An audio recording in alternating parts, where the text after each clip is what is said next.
আপনি লিখেছেন মিথ্যা। জলকষ্ট না, আপনারা ভুল করছেন, কোনো জলকষ্ট নেই। আপনি ভুল লিখেছেন আজকে কাগজে, কোনো জলকষ্ট নেই। আন্ডারগ্রাউন্ড ডিপ টিউবওয়েল আছে। এখন যেটা দরকার সেটা হচ্ছে গঙ্গার জল, পরিশোধীয় জল। জল পাচ্ছে না এরকম কলকাতায় 1 ইঞ্চি একটা প্রেমিসেসও নেই, যদি কোনো জায়গায় টেকনিক্যালি না আটকে যায়। না, তার জল আছে, তার আন্ডারগ্রাউন্ড ডিপ টিউবওয়েল আছে, তার আন্ডারগ্রাউন্ড ডিপ টিউবওয়েল আছে। সেখানে বুস্টিং পাম্পিং স্টেশন করার জন্য অরিজিৎ দাস ঠাকুর একটা জায়গা দেখেছে। সেই জায়গাটা হেলথ ডিপার্টমেন্টের, আপনারা বোঝেন না, লিখে দেন।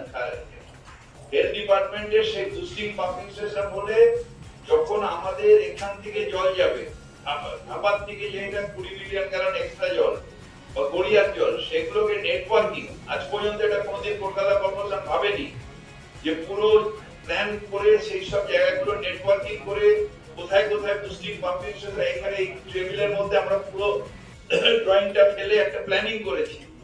সেই প্ল্যানিং করে 700 কোটি টাকা খরচা হচ্ছে দুটো ট্রিটমেন্ট প্ল্যান্ট তৈরি করতে, ওখান থেকে জল নিয়ে আসতে এবং এই বিভিন্ন এলাকাগুলোর মধ্যে বুস্টিং পাম্পিং স্টেশন করতে। কিন্তু 3 বছরের মধ্যে ম্যাজিক করা যায় না। I can not do magic, যেখানে ম্যাজিক স্টিক ছোঁয়াবার জল এসে যাবে, হয় না। 50 বছর ধরে এগুলো ভাবেনি লেফট ফ্রন্ট সরকার, সেইগুলো এখন ভেবে আমরা আস্তে আস্তে করছি। টাকাটারও জোগাড় করতে একটা সময় লাগে। অরিজিৎ দাস ঠাকুর কখনো বলেনি জল নেই, একটা জায়গায় জল নেই। মিথ্যা কথা বলছেন আপনি, আপনি লিখেছেন মিথ্যা। না, নো ওয়াটার না, সব জায়গায় সব ডিপ টিউবওয়েল জোন, সেগুলো ডিপ টিউবওয়েল জোন। আর পরিশোধীয় জলের জন্য যে জায়গাটা পরিশোধীয় পানীয় জল, যেটা আমরা আলটিমেটলি দেবো, যে আমরা ডিপ টিউবওয়েল গুলোকে বন্ধ করতে চাই।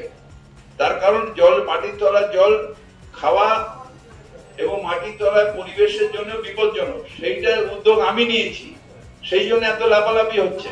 এর আগে কেউ নেয়নি, কোনো প্রশ্নই ওঠেনি। জল সব জায়গায় আছে, আন্ডারগ্রাউন্ড ওয়াটার আছে। হ্যাঁ, যখন তীব্র গরম হয়েছিল এটা লেভেলটা নিচে নেমে গেছিল, কিন্তু তার মানে জলকষ্ট নেই।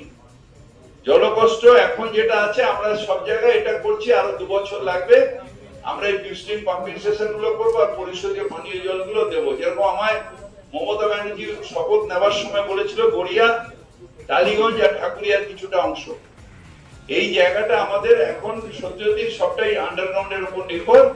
আস্তে আস্তে আমরা এগুলোকে সব যেরকম যেমন জল পাচ্ছি, আমরা আস্তে আস্তে এগুলোকে ওভারহেড, মানে কি বলে বুস্টার পাম্পিং স্টেশন এবং আমরা ওয়াটার ট্রিটমেন্ট প্ল্যান্টের মাধ্যম দিয়ে দেবো।